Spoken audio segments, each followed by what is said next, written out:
मैं परम पूज्य मुनिवर शंदान सागर जी महाराज से निवेदन करना चाहूँगा, हे मुनिवर आपके मुखाग्नि से शंका समाधान के कार्यक्रम का संचालन हो, शंकाएं आपकी हो और समाधान मुनिवर प्रमाण सागर जी महाराज के मुखाग्नि से संपन्न हो। दोनों हाथ उठा के जयकार लगाएंगे। बोले परम पूज्य मनीषी प्रमाण सागर जी, निर्वेक सागर जी, संदान सागर जी महाराज की।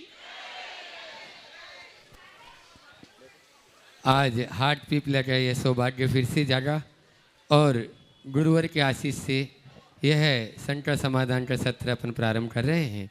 आज के प्रथम प्रश्न के लिए मैं आमंत्रित कर रहा हूं अपने बीच में रतलाम से नीलू जी चंदालिया यहाँ पर है। जोरदार तालियों से उनका स्वागत अभिनंदन कर दें। और उनके बाद में तैयार रहेंगे एसडीओपी बाडली के सृष्टि भार्गव, उनके लिए वो तैयार रहें, उन तक माइक पहुँचा दें। हाँ बोलो। गुरुदेव, जैन श्रावक का प्रथम कर्तव्य क्या है?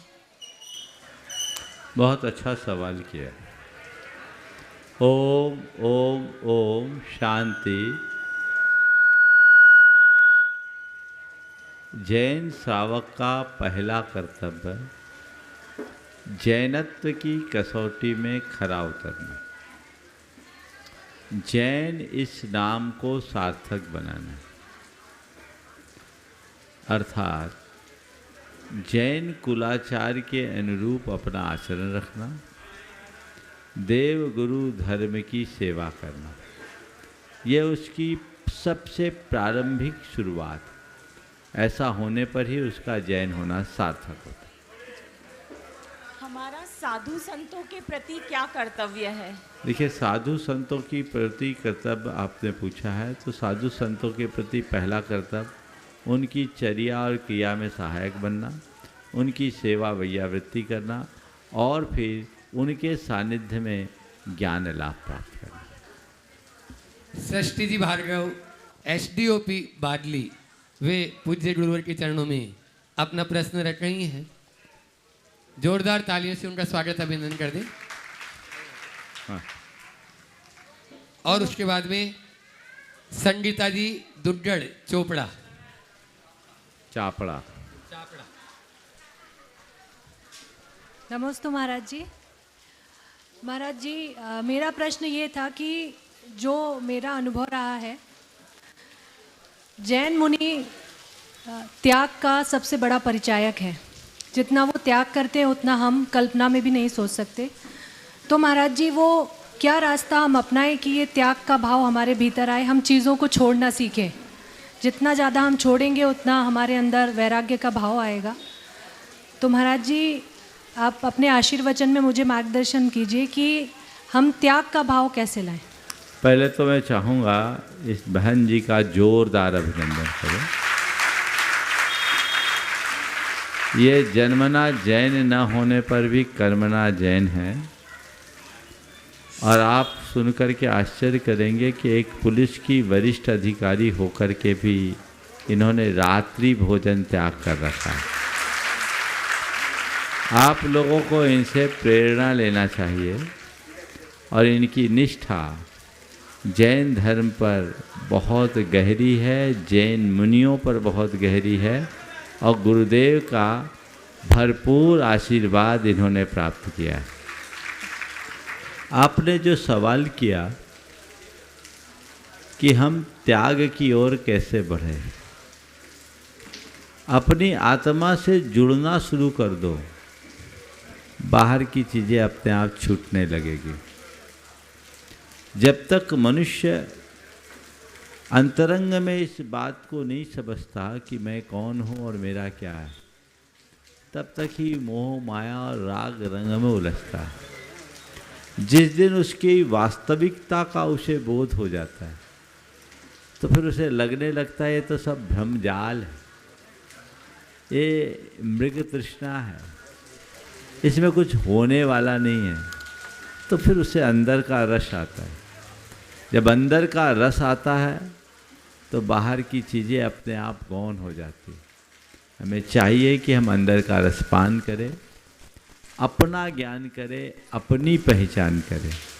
वो अगर हृदय में घट गई तो धीरे धीरे चीज़ें अपने आप जुड़ जाती। गुरुजनों का सानिध्य और उनका संपर्क हमारे हृदय के वैराग्य को बढ़ाने में निमित्त बनता है। हम उनके संपर्क में आते हैं, उनसे प्रेरणा पाते हैं, तो धीरे धीरे धीरे धीरे धीरे धीरे जब हमारा चित्त अंतर्मुखी होना शुरू होता है, सब चीज़ें अपने आप घटती। जब तक मनुष्य की दृष्टि नहीं बदलती तब तक साधारण सी चीज़ भी उसके लिए बहुत कष्टकर होती, लेकिन दृष्टि परिवर्तित हो जाने पर कठिन से कठिन काम भी उसके लिए बहुत सहज हो जाता है। तो अंतर्दृष्टि, आध्यात्मिक दृष्टि जीवन के रूपांतरण का आधार है। हम उसे जगह आगे बढ़ने में कोई कठिनाई नहीं।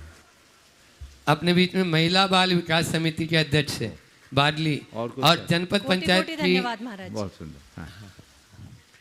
संगीता जी दुड्डड़ चापड़ा से यहाँ पर उपस्थित हैं। जोरदार तालियों से उनका भी स्वागत कर दीजिए। वे भी अपना प्रश्न पूज्य महाराज श्री जी चरणों में रख रहे हैं। और उसके बाद में दिगंबर जैन शिक्षा परिषद के से संजय जी पांड्या, पूरे एक साथ सभी लोग खड़े हो जाएंगे। संजय जी पांड्या अपना प्रश्न करेंगे दिगंबर जैन शिक्षा परिषद से, हाट पिपलिया। नमस्तुभ्य नमस्तु गुरुदेव। आजकल के समय में धर्म करना बड़ा मुश्किल हो गया है। मतलब छोटी छोटी चीज़ों में भी धर्म की आराधना करना मुश्किल हो गया है। आचार विचार व्यवहार सभी में दोष पाया जा रहा है। तो आप पथ प्रदर्शित करें कि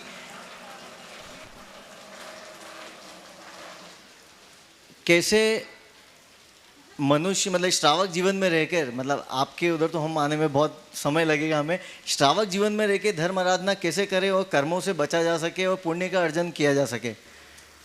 देखिए, धर्म करना कठिन नहीं हुआ जी। धर्मानुराग शिथिल हुआ। अगर धर्मानुराग प्रगाढ़ हो जाए तो धर्म करना कहीं कठिन नहीं।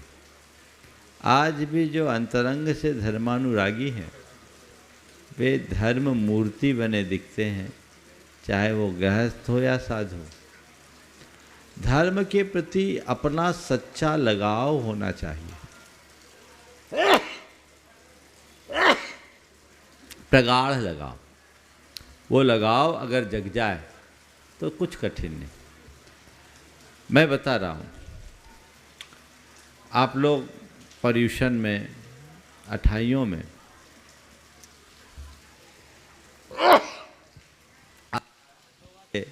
8-8, 10-10 दिन के उपवास कर लेते हैं। ऐसे लोग भी कर लेते हैं जो घंटे भर भूखे नहीं रह सकते। ये 8-10 दिन का तप कैसे कर लेते? जो कठिन है वह भी सुगम कैसे हुआ? समझे? कठिन व्रत भी सुगम हो गया, जिसकी कल्पना भी करना मुश्किल था वो साकार कर रहे। क्यों? दृष्टि बदल गई, मुझे करना है, उसके प्रति अनुराग जगा। इसी तरह हृदय में धर्म के प्रति सच्चा अनुराग जग जाए और धर्म को अपने लिए कल्याणकारी पूरी तरह समझ ले तो धर्म क्षेत्र में आगे बढ़ने में कोई कठिनाई नहीं। अभी धर्म का अनुराग कम है और विषयानुराग या पापानुराग ज़्यादा है, तो उधर का पलड़ा भारी है, उसको घटाओ। और जिन निमित्तों से धर्मानुराग बढ़े उनको अपना।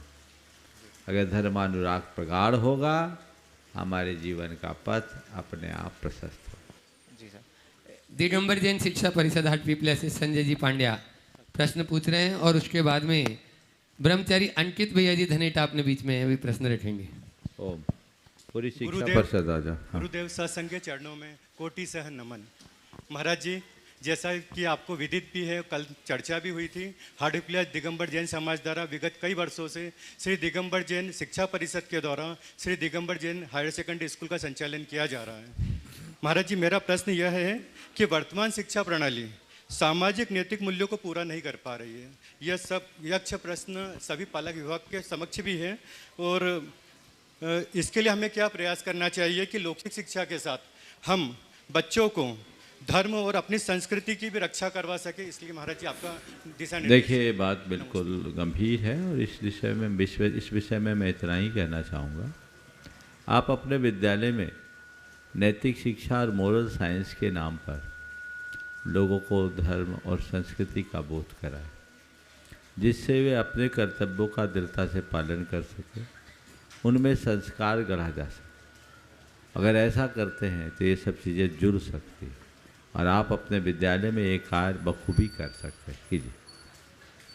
नमोस्तु महाराज जी, नमोस्तु नमोस्तु। ब्रह्मचारी अंकित भैया जी धनेटा अपना प्रश्न पूछ रहे हैं और उसके बाद में मुनि सेवा समिति से प्रदीप जी पाटनी अपने सभी साथियों के साथ में खड़े होकर एक प्रश्न कर लेंगे। ये कौन? हाँ ठीक, हाँ वही बोल देंगे। हाँ हेलो, एक मिनट इनको कर अपने बीच में बाहर से जो अतिथि आए हैं पहले अपना नाम बोल दीजिए। नमस्ते गुरुवर, मैं सोमेश उपाध्याय बागली से हूँ। मेरा एक छोटा सा सवाल है। आज के युवा के पास सब कुछ है, शिक्षा भी है, धन भी है, बावजूद शिक्षित युवाओं में धैर्य क्यों नहीं है? आज ऐसे युवा जिनके पास रोजगार भी, काम सब कुछ है, बावजूद छोटी सी बातों में वो आत्महत्या जैसा बड़ा कर्म कैसे कर लेते हैं? बहुत गंभीर सवाल आपने। ये अधीरता क्यों? इसलिए कि आज का युवा एक साथ 1000 सीढ़ी चढ़ना 100 सीढ़ी चढ़ना चाहता है। वो एक एक करके 1000 सीढ़ी चढ़ने की कोशिश नहीं करता। उसे सब कुछ इंस्टेंट चाहिए, तुरंत चाहिए। अपेक्षा और आकांक्षाओं का विस्तार होता जा रहा है, जीने का तरीका बड़ा कृत्रिम होता जा रहा है। तो ये जो चीज़ें जीवन में जुड़ रही है, इससे मनुष्य बाहर से तो मजबूत दिखता है, अंदर से कमज़ोर हो रहा है। उसे जीवन की मूलभूत वास्तविकता को समझकर आगे बढ़ना चाहिए, तभी जीवन का पथ प्रशस्त हो। बहुत धन्यवाद। हाँ, अगला प्रश्न अपने सामने रख रहे हैं संजय जी, प्रदीप जी पाटनी मुनि सेवा समिति से। पहले ब्रह्मचारी भैया अंकित भैया जी धनेटा। नमोस्तु महाराज जी, नमोस्तु नमोस्तु नमोस्तु। मेरा प्रश्न महाराज जी ये है, जैसे सिद्ध चक्र महामंडल विधान करते हैं और भी छोटे विधान करते हैं, उन विधानों में हवन करना अनिवार्य है? और दूसरी बात, सिद्ध चक्र महामंडल विधान में जो प्रत्येक मंत्र बोला जाता है, उसके ऊपर एक यंत्र बाजू में विराजमान करके जो धारा छोड़ी जाती है, वो धारा छोड़ना जरूरी है कि? देखिए, मंडल विधान जब भी होता है तो विधान और पूजन में इसमें एक मौलिक अंतर है। जहाँ केवल पूजन हो उसको बोलते पूजन, और जहाँ मंडल की संरचना करके, यंत्र की संरचना करके पूजन के साथ जाप अनुष्ठान भी हो, उसको बोलते विधान। बिना जपानुष्ठान के विधान नहीं होता। और जाप अनुष्ठान करने पर दशांश आहुति का विधान है। क्यों अशोक जी, है ना? दशांश आहुति। तो आप जाप का अनुष्ठान करें, दशांश आहुति दे, तब आपका विधान होगा। आपने जाप ही नहीं बिठाया और हवन भी नहीं किया तो वो केवल पूजन है, विधान नहीं। इस बात को सबको समझना चाहिए। पहले विधानाचार्य, प्रतिष्ठाचार्य विधान कराते थे तो जप वाले अलग से होते थे कि भैया तुम विधान नहीं कर पाओ, कोई बात नहीं, जाप में बैठो। लाखों लाख जाप होते थे। आजकल प्रमाद बढ़ गया और विधानाचार्य भी थोड़े से सुविधा देने लगे, तो जाप की तरफ लोगों का ध्यान कम है। और फिर ज़्यादा कार्यक्रम होने के चक्कर में हवन से भी लोग उदासीन होने लगे। इससे आपका विधान हुआ ही नहीं। विधान तभी होगा जब पूजन के साथ जाप अनुष्ठान हो और हवन हो, पहली बात। दूसरी बात, यंत्र पर अभिषेक। अर्घ अर्पण करते समय यंत्राभिषेक का ऐसा कोई विधान तो नहीं दिखा। हाँ, सिद्ध चक्र में भैया जी बोल रहे प्रतिष्ठा चंद्रिका में ऐसा आया है, और जैसा वो बोल रहे आया है तो फिर निषेध करने का कोई सवाल ही नहीं। बाकी अन्यत्र नहीं है, ऐसा ये बोल रहे हैं। तो अगर आया है तो उसके अनुरूप करें, पर सबसे उत्तम होना चाहिए विधान के समापन पर पुण्याह वाचन, और पुण्याह वाचन के समय में धारा छोड़ना सर्वोत्तम होता है। ये रास्ता अपनाना। नमस्ते। चलिए अगला। अरला मुनि सेवा समिति के पूरे यहाँ पर पदाधिकारी हैं और प्रदीप जी पाटनी या जो भी पूछना चाहें। एक प्रश्न जल्दी कर लो। हेलो समय को। अगला नाम बोलो। हाँ, और उसके बाद में तैयार रहेगी अंजलि नगर महिला मंडल और जावरा मंदिर महिला मंडल, दोनों महिला मंडल। इंदौर से जितनी भी महिलाएं यहाँ पर आई हैं एक साथ खड़े हो जाएंगे, एक प्रश्न कर लेंगे। आज थोड़ी टाइट है इसलिए। नमोस्तु गुरुदेव, नमोस्तु गुरुदेव, नमोस्तु गुरुदेव। गुरुदेव प्रशंसा चाहे कितनी भी करो किंतु अपमान सोच समझ कर करना चाहिए। ओम फिर से बोलो। प्रशंसा चाहे कितनी भी करो किंतु अपमान सोच समझ कर करना चाहिए, क्योंकि अपमान वो उधार है जो अवसर मिलने पर हर कोई ब्याज सहित चुकाता है। गुरुदेव इसके आगे थोड़ा सा हमें बिल्कुल बिल्कुल इसमें अर्थ स्पष्ट है कि प्रशंसा चाहे जितनी भी करो, अपमान किसी का मत करो। हम लोगों को पता है कि दुर्योधन जब अपमानित हुआ, अपने आप को अपमानित महसूस किया, यद्यपि द्रौपदी का कोई ऐसा विचार नहीं था, लेकिन उस अपमान के कारण उसके हृदय में कैसे प्रतिशोध की ज्वाला जली, महाभारत हो गया। कभी किसी का अपमान मत करो, क्योंकि अपमान करोगे तो वह उस व्यक्ति के हृदय में प्रतिशोध का रूप ले सकता है और वो भयानक विषम परिस्थितियों को निर्मित कर सकता है, इसलिए बचना चाहिए। एक ही अंजलि नगर महिला मंडल इंदौर। एक ओ समय अपना बचाना है। अंजलि नगर महिला मंडल अपना प्रश्न जल्दी से रखें और उसके बाद में तैयार रहेंगे जावरा मंदिर महिला मंडल। हाँ चलो बोलो जल्दी। नमोस्तु गुरुदेव, नमोस्तु गुरुदेव, नमोस्तु। हाँ। गुरुदेव आज हम अंजलि नगर से इंदौर समाज से आए हैं कि श्रीफल भेंट कराए हमने, और हम चाहते हैं कि आप हमारे अंजलि नगर समाज को भी अपने चरण पादों दे। मेरा एक छोटा सा प्रश्न है जो कि मेरे साथ मेरे अन्य सहचर्यों का भी है, जो मेरे साथ नौकरी करते हैं और अन्य पुरुष वर्ग भी हैं। हम लोगों को एक शंका है कि जब हम गाड़ी पर चलते हैं और हम हमारे पैरों में चरण पादुका पहने रहते हैं, तो गुरुदेव उस वक्त हम नमोकार मंत्र का जाप करते हैं ताकि हम अपनी सुरक्षा कर सकें, तो क्या वो सही है? क्योंकि हम चप्पल पहने रहते हैं मगर हम नमोकार मंत्र भी बोलते हैं, तो ये सब लोगों की समस्या है। तो आज गांधी जी से किसी ने एक बार एक शिकायत की कि महाराज कुछ लोग प्रार्थना में आते हैं और सिगरेट पीते हैं जी। क्या सिगरेट पीने वाले को सिगरेट पीने वाले को प्रार्थना करनी चाहिए? जी। गांधी जी ने कहा प्रार्थना करने वाले को सिगरेट नहीं पीना चाहिए, सिगरेट पीने वाले प्रार्थना कर सकते। क्या बोला? सिगरेट। प्रार्थना करने वाले को सिगरेट नहीं पीना चाहिए, सिगरेट पीने वाले प्रार्थना कर सकते।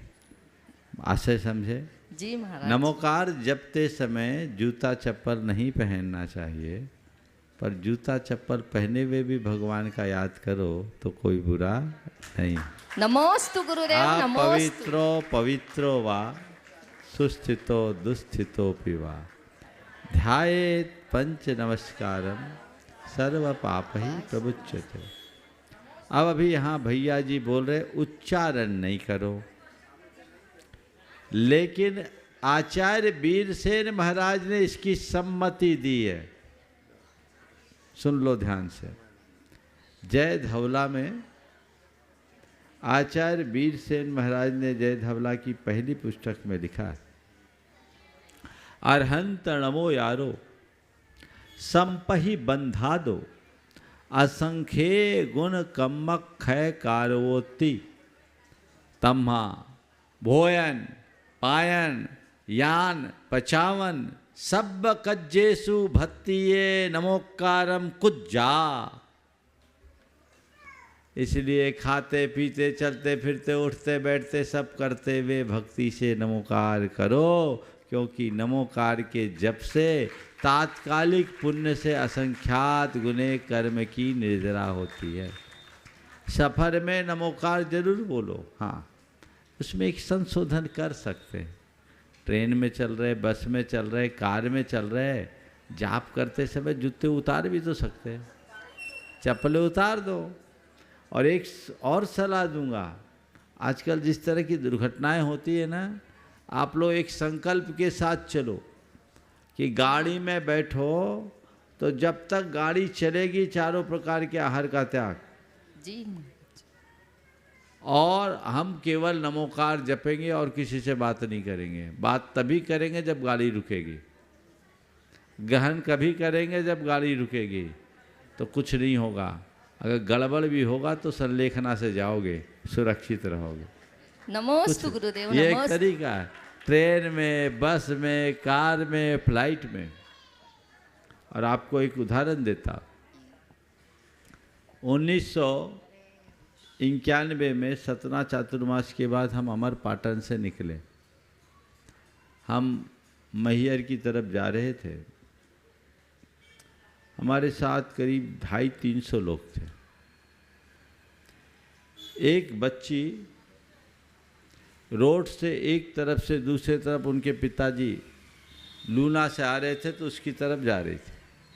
सामने से एक कार आई, कार बहुत स्पीड में थी, 120 की स्पीड में हो। वो बच्ची कार को देखकर वापस रिवर्स हो गई और कार ड्राइवर ने सोचा कि बच्ची इधर जा रही है तो उल्टा काट लिया। वो हम लोगों को देखते देखते वो बच्ची कार के बोनट से टकराई और उछल करके गिरी, और कार के ड्राइवर ने एक साथ दोनों ब्रेक लगाया। करीब 25-30 फीट तक कार घिसट के चली, सब मैं अपने आंखों से देख रहा हूँ। और जैसे ही कार रुकी, ड्राइवर अपने माथे पे हाथ रख करके खड़ा हो गया, बच्ची बाल बाल बच गई। वहाँ एक साधु थे जिससे मुझे प्रेरणा मिली, वो बात कह रहा हूँ। उस गाड़ी में एक साधु बैठे थे, वो नीचे उतरे, उनके हाथ में एक सुवर्णी थी। उन्होंने कहा, संतो आप सबके नाम ने ही इसे बचाया है, मैं ये जाप करते चल रहा था, अगर ये जाप नहीं होता तो ये बच्ची, और जिस तरह का वो एक्सीडेंट था, बच्ची का बचना नामुमकिन सा था, पर नामुमकिन भी मुमकिन बन गया। उन्होंने कहा, मैं जब भी गाड़ी में चलता हूँ, एक 27 गुड़िया की रुद्राक्ष की उनकी माला थी, शायद अशोक भी उस समय साथ में थे, याद आ गया? वो माला अपने हाथ में लेकर ऐसे कर रहे थे। मुझे उससे प्रेरणा मिली, तब से मैंने लोगों को कहना शुरू कर दिया कि अपने आप को सुरक्षित रखना चाहते हो, अपनी यात्रा को निर्बाध रखना चाहते हो, तो यात्रा में ये प्रक्रिया अपनाओ, सेफ रहोगे, लोक में भी और परमार्थ में भी। चलिए, नमोस्तु नमोस्त। अगला, हाँ, अगला जावरा वाला गुमास्ता मंदिर महिला मंडल भी यहाँ पर है, जावरा वाले भी हैं, वो लोग तैयार रहें। तब तक प्रमोद जी बज सिंगापुर से अपने बीच में हैं, उनके साथ में रवि भैया रतलाम से जो अपने बीच में हैं, वे प्रश्न रखेंगे। प्रमोद जी बज सिंगापुर, गुणायतन के ट्रस्टी हैं। हाँ बोलिए। परम पूज्य मुनीश्री के चरणों में शत नमन, शत वंदन। इंदौर को कितना ऐसा पुण्य मिला है कि हमारे इंदौर शहर में मुनीश्री के चरण कमल पड़ रहे हैं। सवाल पूरा कर लो। इंदौर हाँ। बहुत व्याकुल है और आपके चरण शीघ्र पड़ें, और उसके लिए हम सभी आतुर हैं। महाराज जी, एक शंका है कि मैंने पिछले 6 वर्ष पूर्व सिद्ध चक्र मंडल विधान का आयोजन किया था और करवाया था। तभी से ये संकल्प लिया था कि मैं प्रतिवर्ष जब भी अष्टानिका आएगी मैं सिद्ध चक्र विधान करूँगी। और साथ ही ये भी था कि 10 लक्षण जो 3 आते हैं वो, और 16 कारण, ये भावना मैंने भाई थी और वो मेरे नित्य चल रहे हैं अभी भी। उसके लिए आपका आशीर्वाद चाहिए। और दूसरी शंका ये है साथ में कि सिद्ध चक्र विधान का जो मैंने नियम लिया था वह मैं कर तो रही हूँ, लेकिन जो विधान करती हूँ उसमें मैं मंडल विधान नहीं मंडवा रही। विधान का जो मंडल है वो मांडना नहीं मंडवा के ऐसे ही विधान करती हूँ, ओ। तो कैसे करना चाहिए? देखिए, आप कर रही है बहुत अच्छा है, लेकिन मंडल करे तभी विधान है, अन्यथा वो पूजन है। अच्छा है, नहीं करने से अच्छा है, लेकिन जब कर ही रही हैं तो मंडल रच के कर लो, 4-6 आपके मंडल को जोड़ लो और काम कर लो, सबसे उत्तम है। पर ये शंका है कि जब हम विधान करके चले जाते हैं तो अब सब लोग तो नहीं कर रहे, 8-10 लोग मिलके ही करेंगे, तो वो विधान क्या रखा रहेगा? हाँ, ऐसे ही वो स्थापना जैसे होती वैसे होगा। हाँ। ओ प्रमोद जी बस सिंगापुर नमोस्तु गुरुदेव। अपना प्रश्न रखें, जो गुणायतन के ट्रस्टी भी हैं, उनके साथ में रवि जी रतलाम हैं, और उसके बाद में वेदिक जिनम छाबड़ा, जिनका प्रातःकाल की आज बेला में यहाँ पर उपनयन संस्कार महाराज जी ने अपने कर कमलों द्वारा किया। ऐसे वे सभी बच्चे इच्छा खड़े हो जाए, छाबड़ा परिवार भी उनके साथ में रहेगा। एक को अनुमति दी है। चलो बोल, पूछ लो, ऑफ किया करो ना तुरंत। पूछो, बोलो। कुछ दिन पहले ही मैं भी आपका चातुर्मास सुनकर वहाँ पे भी बहुत हर्ष की लहर दौड़ गई, और इस बार पूरा विश्वास है कि देश विदेश के भी सभी मेहमान बहुत आएंगे, तो हम इसमें आपका चातुर्मास का एक क्षण भी और एक गतिविधि भी नहीं खोए और दोनों काम हमारे होते चले जाए, ऐसे कुछ टिप्स बताइए। बस आशीर्वाद है, संकल्पित हो जाओ कि 4 महीने इंदौर से बाहर नहीं जाएंगे, इंदौर में ही रहेंगे और सब कार्यक्रम अटेंड करेंगे, सारे कार्य हो जाएंगे। आशीर्वाद। हाँ प्रमोद जी भाई अपना प्रश्न रखिए। वेदिक जिनम छाबड़ा हाट पिपलिया। महाराज जी, सभी सिंगापुर वासियों के, सभी साधर्मी सिंगापुर वासियों, समस्त जैन सिंगापुर अभी बैठो। हाँ बोलो। महाराज जी के चरणों में नमोस्तु नमोस्तु नमोस्तु। सभी आप लोग बैठो अभी। में इच्छामी और वंदना। महाराज जी, एक प्रश्न है कि प्राय जो देखने में आता है कि हर किसी बात का एक अलग अलग दृष्टिकोण होता है। जैसे हमारा अलग होगा, दादा दादी जी का अलग होगा, नाना नानी का अलग होगा, माता पिता का अलग होगा। तो इस तरह में हम आज के युग में आधुनिकता और साथ में बड़ों का एक्सपीरियंस, ताकि उनका तजुर्बा, दोनों को बीच में सामंजस्य बनाकर कैसे कुछ अपने निर्णय लें और बैलेंस बना रखें। स्वाभाविक है, अलग अलग लोग हैं तो अलग अलग दृष्टिकोण तो होगा, और हमें उन दृष्टिकोणों को समझने की बस क्षमता अपने अंदर विकसित करनी चाहिए। यदि वो कला हमने अपने अंदर विकसित कर ली तो हमारे सामने किसी तरह की कठिनाई नहीं होती। हमारे लिए एक दूसरे के दृष्टिकोण के सम्मान का भाव जग जाए और मन में थोड़ी उदारता आ जाए, मैं ही सही नहीं, सामने वाला भी सही होगा, मेरा ही खरा नहीं, खरा है वो मेरा, ये दृष्टिकोण। और इसमें छोटों को चाहिए वो बड़ों के अनुभवों का लाभ ले, और बड़ों को चाहिए कि वो छोटों की शक्ति का एहसास करे, उनकी क्षमता और प्रतिभा को पहचानने की कोशिश करे। जब दोनों ओर से एक कार्य सज जाते हैं तो सब चीज़ें जीवन में सहज घटित होने लगती हैं। वैसा हमको प्रयास करना चाहिए। तो महाराज जी, इसमें जो अनेकांतवाद की बात आती है, तो अनेकांत ही तो है, हम उनको समझें, आप हमको समझें, तो ये चीज़ें जब दोनों तरफ से चलती है तो काम बहुत अच्छा होता है। देखो, एक बार एक जंगल में आग लग गई। उस जंगल में एक अंधा था और एक पंगु। अंधा कुछ देख नहीं पा रहा था, जिधर जाता उधर झुलसता। अब पंगु चारों तरफ आग देख रहा था लेकिन निरुपाय था। संयोग से दोनों मिल गए। दोनों ने देखा ऐसे तो हम दोनों मरेंगे, तो पंगु ने अंधे को एक सुझाव दिया कि देख भाई, तेरे पास सबल पैर है, तेरे पास शक्ति है, पर आंखें नहीं। मेरे पास आंखें हैं पर पैर नहीं, और ऐसे हम दोनों के दोनों अधूरे हैं और इस दशा में दोनों का अंत निश्चित है। पर मुझे एक युक्ति समझ में आ रही है, यदि इसे अपना ले तो हम दोनों की हिफाजत हो सकती। बोले क्या है? बोले एक काम कर, तू अपने कंधे पर मुझे बिठा ले और मैं इशारा करता जाऊंगा, तू चलते जाना, हम दोनों इस आग से बच जाएंगे, जंगल से पार हो जाए। पंगु के इस प्रस्ताव को अंधे ने स्वीकार लिया। देखते ही देखते अंधा अपने कंधे पर पंगु को बिठाया। पंगु इशारा करता गया, अंधा चलता गया, दोनों पार हो गए। कहानी आप लोगों ने सुनी होगी। मैं इतना ही कहूँगा, आज की नई पीढ़ी के पास शक्ति तो है पर अनुभव की आँख न होने के कारण अंधी है, और पुरानी पीढ़ी उनके पास अनुभव की आँख तो है पर शरीर में सत्य न होने के कारण वो पंगु है। यदि पुरानी पीढ़ी के नई पीढ़ी के लोग पुराने पीढ़ी के लोगों को अपने कंधे पर बिठा करके चले तो सारा तालमेल हो सकता है और दोनों सुव्यवस्थित आगे बढ़ सकते हैं। ऐसा दृष्टिकोण होना चाहिए। वेदिक जिनम छाबड़ा अपना प्रश्न रखें और उसके बाद में महाराज जी अजय जी पाटनी, 1 मिनट भैया, जब हम बोले तब नहीं बोलो। अजय जी पाटनी डेरिया मंदिर कमेटी के प्रमुख, पूरी कमेटी एक साथ खड़ी हो जाएगी। अजय जी पाटनी अपना प्रश्न करेंगे, अब बोलो। नमोस्तु महाराज जी, मेरा प्रश्न ये है कि प्रथम अभिषेक 8 वर्ष के बाद ही क्यों करा जाता है, 7वें के पहले क्यों नहीं होता है? बहुत सुंदर। पहले तो एक बार इस बालक का जोरदार अभिनंदन कर दो। आज इस बालक के निमित्त से इनके दादा ने पूरे हाट पिपलिया में उत्सव का वातावरण बना दिया।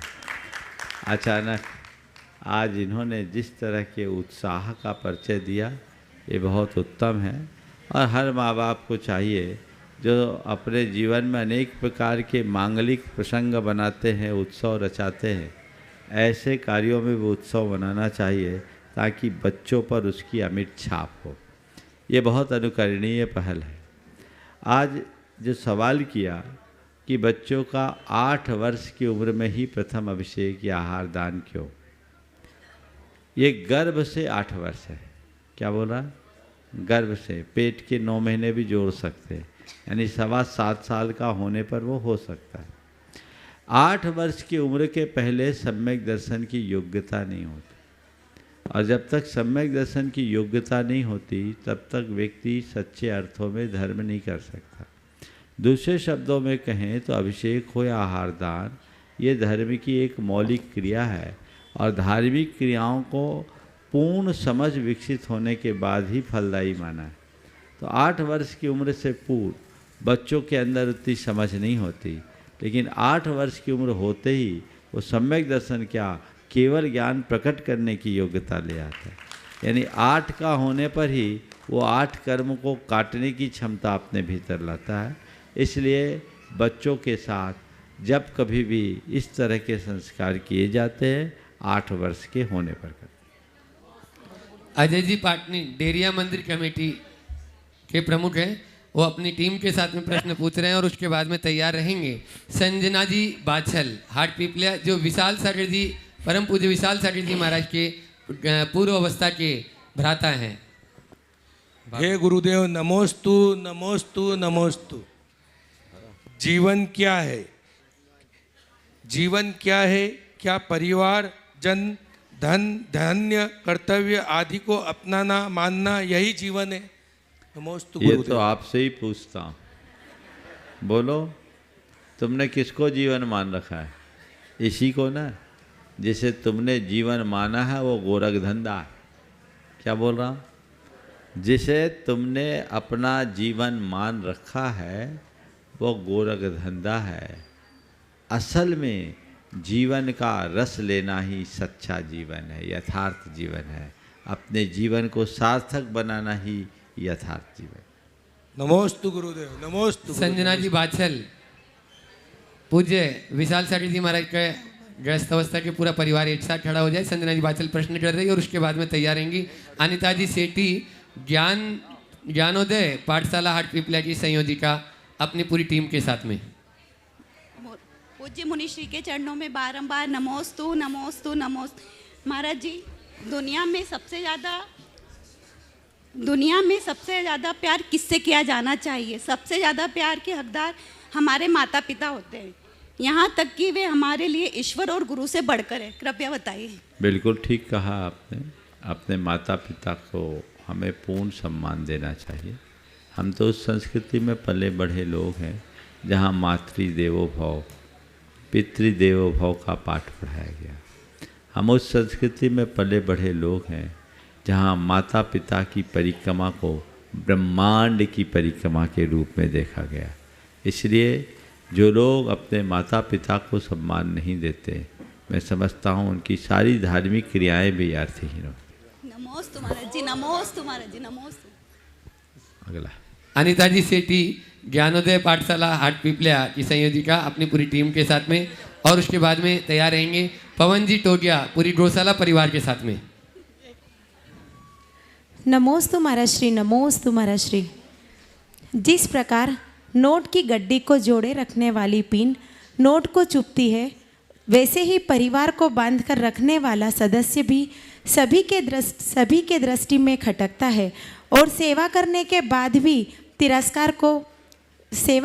बाद भी प्रशंसा की जगह तिरस्कार ज़्यादा मिलता है, ऐसा क्यों?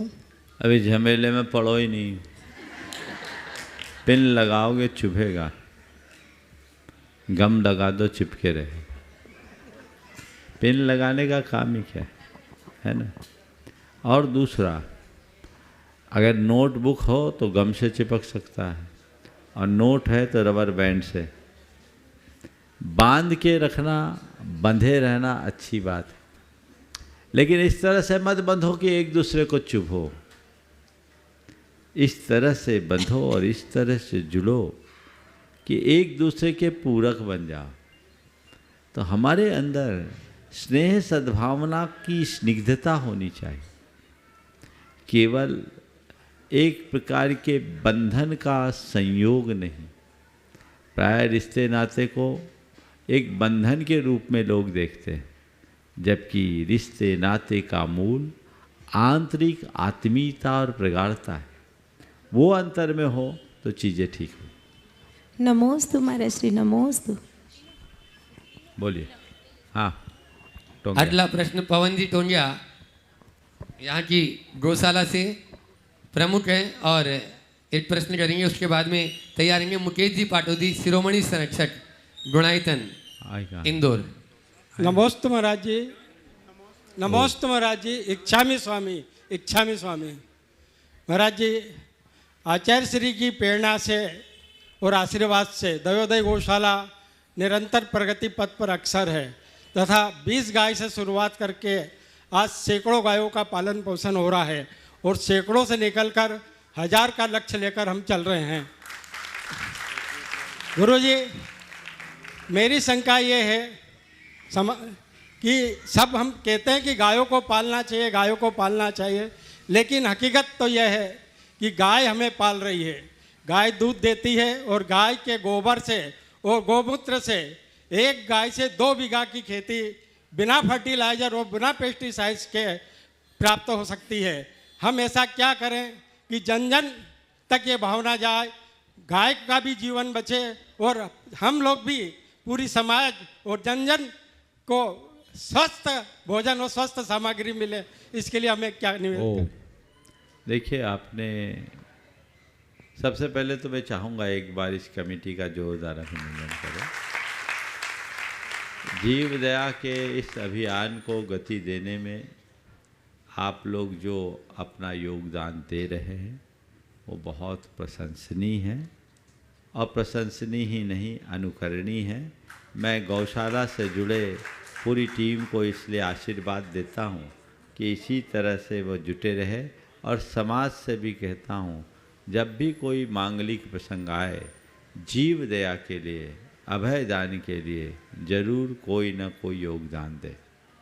आपने जो सवाल किया कि आज गोवंश के महत्व को कैसे बताया जाए, जन जागरूकता होनी चाहिए। सरकार भी शासन और प्रशासन के स्तर पर इसे बढ़ावा दे रही। जैविक खेती को बढ़ावा दिया जा रहा है, रासायनिक खेती और जिसमें कीटनाशकों का अंधाधुंध प्रयोग है, उससे अनेक प्रकार की बीमारियां भी उत्पन्न होने लगी है, और हमारी धरती भी क्षारीय बनते जा रही।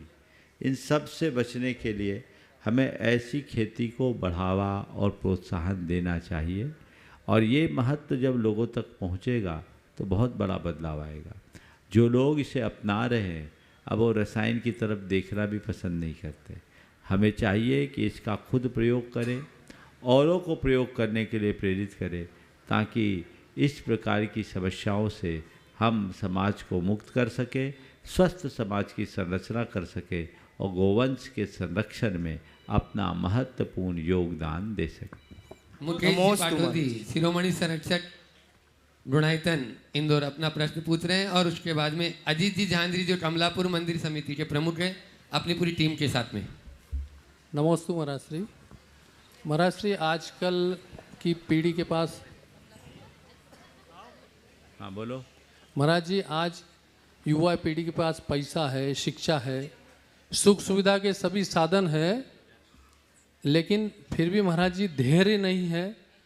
अभी थोड़ी देर पहले एक सवाल दो किस्से सुनाता हूँ महाराज जी।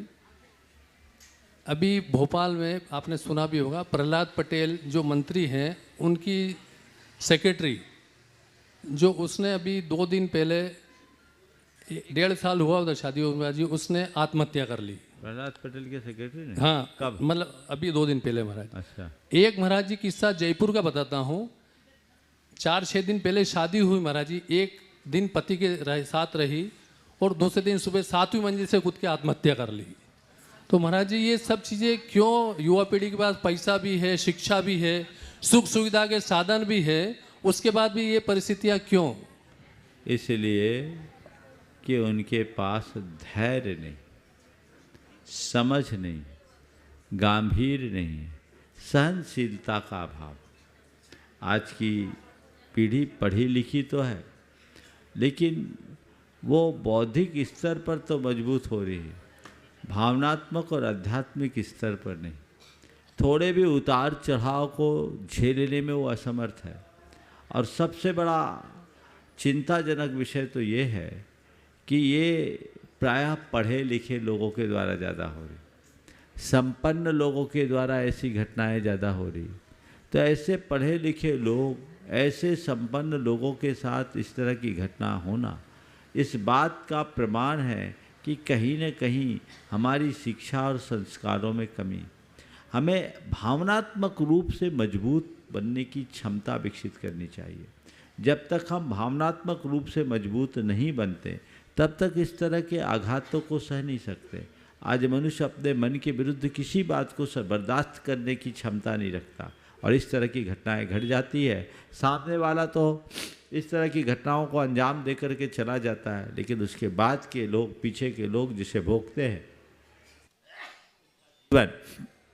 जीते जी नरक जैसा बन जाता है। हमें इसे समझना चाहिए, बच्चों को भी और बड़ों को भी ये समझाना चाहिए, जीवन के मूल्य और महत्व का बोध कराना चाहिए, ताकि वे इस तरह की घटनाओं से बच सके। और जो भी ऐसी घटनाएं घटती है उसका विश्लेषण करके परिवार समाज में बच्चों को ये बताना चाहिए कि देखिए, थोड़ी सी धैर्य और समझ की कमी हमें कितने भयानक परिणाम तक पहुंचा देती है। यदि इस तरह की बातों को तथ्यात्मक तरीके से बताया जाए तो जीवन में बहुत बड़ा बदलाव हो सकता है। अजीत जी झांझरी कमलापुर मंदिर कमेटी की तरफ से अपना प्रश्न कर रहे हैं और उसके बाद में अनिमेश जी पाटनी हाट की तैयार रहेंगे। गुरुवर के चरणों में बारंबार नमोस्तु नमोस्तु संक इच्छामि इच्छामि। गुरुवर, हमारी ये शंका है कि जिस प्रकार हम कोई गलत कार्य करते हैं तो उसका हमें पाप लगता है, परंतु गुरुवर अगर अनजाने में हमसे कोई गलती हो जाए और हमें इसकी जानकारी बाद में हो कि यह कार्य भी पाप की श्रेणी में आता है, तो गुरुवर मेरा प्रश्न है कि जानकर किया गया पाप और अनजाने में हुआ पाप का दोष एक ही लगता है? पाप करना और पाप हो जाना, इनमें बड़ा अंतर है। अगर हम बुद्धिपूर्वक कोई पाप करते हैं तो बड़ा प्रगाढ़ पाप होता है, और अनजाने में हमसे जो पाप होता है, पाप तो होता है लेकिन वो उतना तीव्र नहीं होता। जैसे कोई व्यक्ति किसी को इरादतन हत्या करने के भाव से गोली मारे, वो आदमी मरे, कदाचित बच भी जाए तो उसे कड़ी सज़ा मिलती। लेकिन किसी से धोखे से एक्सीडेंट हो जाए और कोई मर जाए तो उसे उतनी सज़ा नहीं होती, क्योंकि वो इरादतन नहीं हुआ। तो इसी तरह हम कोई भी क्रिया कर रहे हैं, उस क्रिया के साथ जुड़े हुए भाव के अनुरूप ही पुण्य पाप का संबंध होता है। पर गुरुवर, जब हमने अनजाने में हमसे पाप हुआ तब से ही उसका दोष लगेगा हमको? जब पाप हुआ तभी से दोष लगेगा। नमस्ते गुरुवर। नमस्ते। अनिमेश जी पाटनी हाट पीपले अपना प्रश्न पूछ रहे हैं और उसके बाद में यस मनाली सेठी बड़वानी अपना प्रश्न पूछ रहे हैं। नमोस्तु महाराज जी, मेरा प्रश्न यह है कि डिसीजन मेकिंग पावर को कैसे सुधारें, और अगर गलत डिसीजन ले भी लिया है तो उस सिचुएशन में अपने आप को कैसे संभालें और आगे बढ़ें। बहुत अच्छा सवाल है। देखिए, डिसीजन मेकिंग, निर्णय लेने की क्षमता दो तरीके से बढ़ सकती है। पहला आत्मविश्वास और दूसरा अनुभव।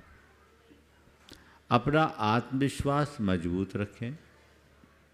जिस व्यक्ति का आत्मविश्वास प्रगाढ़ होता है उसको निर्णय लेने में ज़्यादा सोचना नहीं पड़ता और उस आत्मविश्वास को पुष्ट करता है हमारा अनुभव। जीवन में घटने वाली हर घटनाओं से अनुभव लें।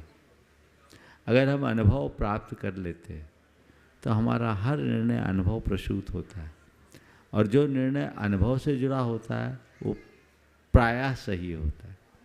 तो पहली बात आत्मविश्वास से लवरेज रहे और दूसरी बात अनुभव का लाभ उठाए। फिर जो कोई गलत निर्णय हो जाए तो क्या करें? गलत निर्णय हो तो अपने अंदर इतना आत्मविश्वास रखे कि गलत को भी सही साबित कर सके।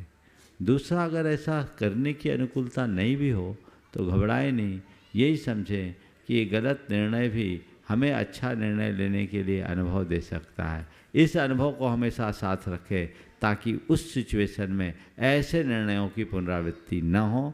तो आत्मविश्वास और अनुभव हमारे डिसीजन मेकिंग को बहुत अच्छे से स्ट्रॉन्ग बना सकता है। समझ गए? तो अपना कॉन्फिडेंस बहुत मजबूत रखें और एक्सपीरियंस को साथ लेकर चलें। नमोस्तु मनाली सिटी बड़वानी अपना प्रश्न रखें, उसके बाद में महाराज जी निवेदन करेंगे। समय होगा तो और पूछेंगे और कुछ घोषणाएं भी। नमोस्तु महाराज श्री, नमोस्तु नमोस्तु नमोस्तु पूछना महाराज श्री।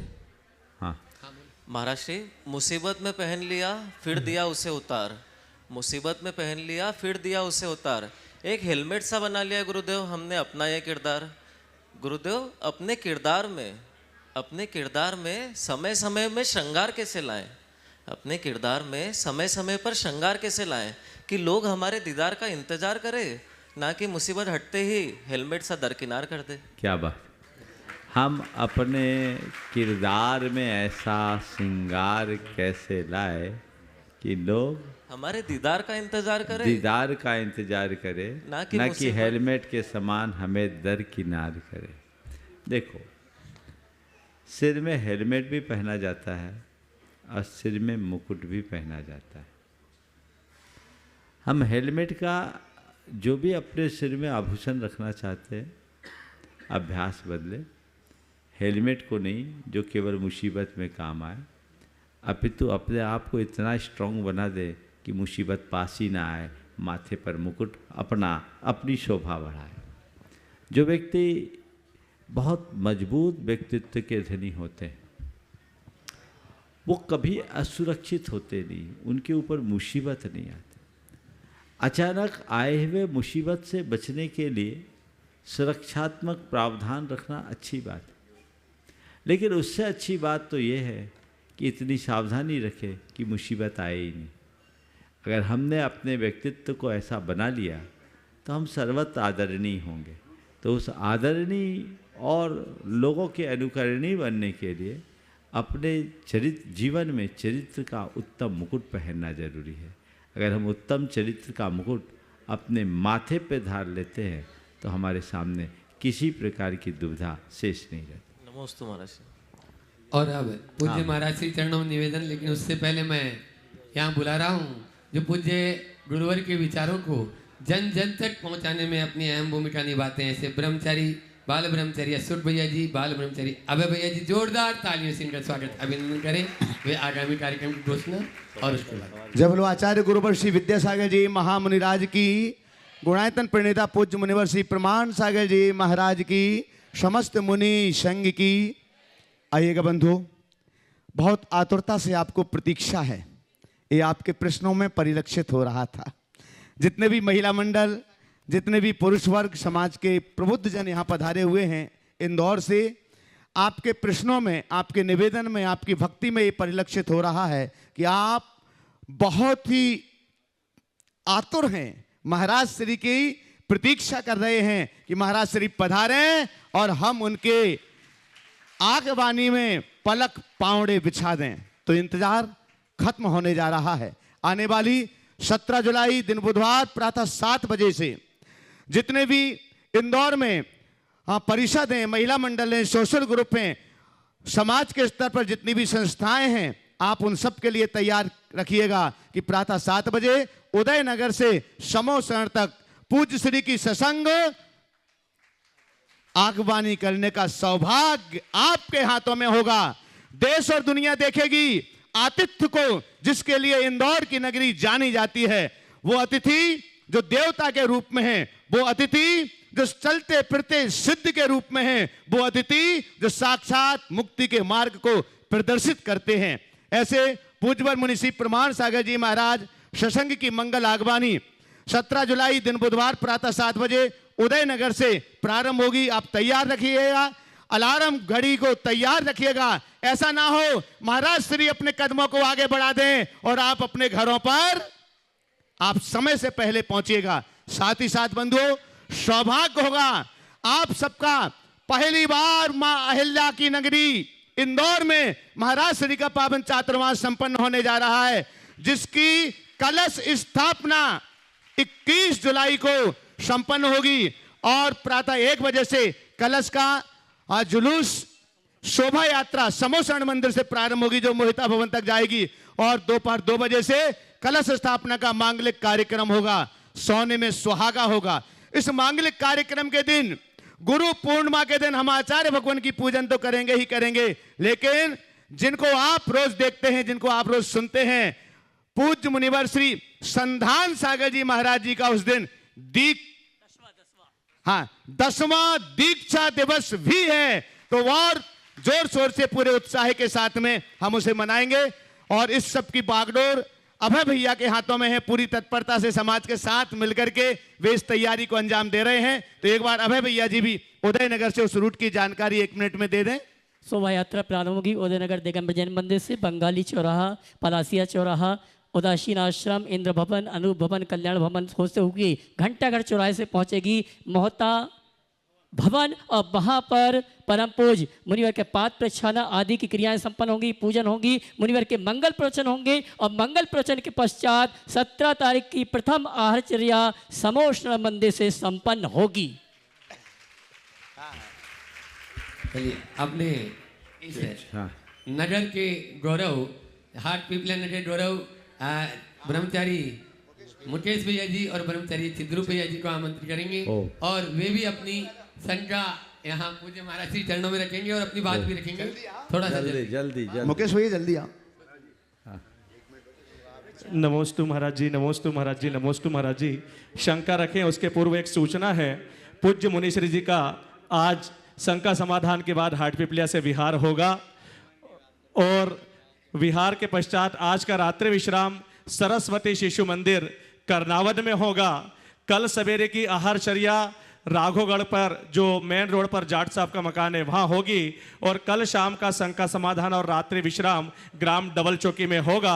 आप इन सारे स्थानों को अभी से अपनी सूची में नोट डाउन कर लीजिएगा और लोकेशन आपको समय पर मिल जाएगी। इस प्रकार आज के सत्र को यहीं पर विराम। बोलिए परम पूज्य आचार्य गुरुवर श्री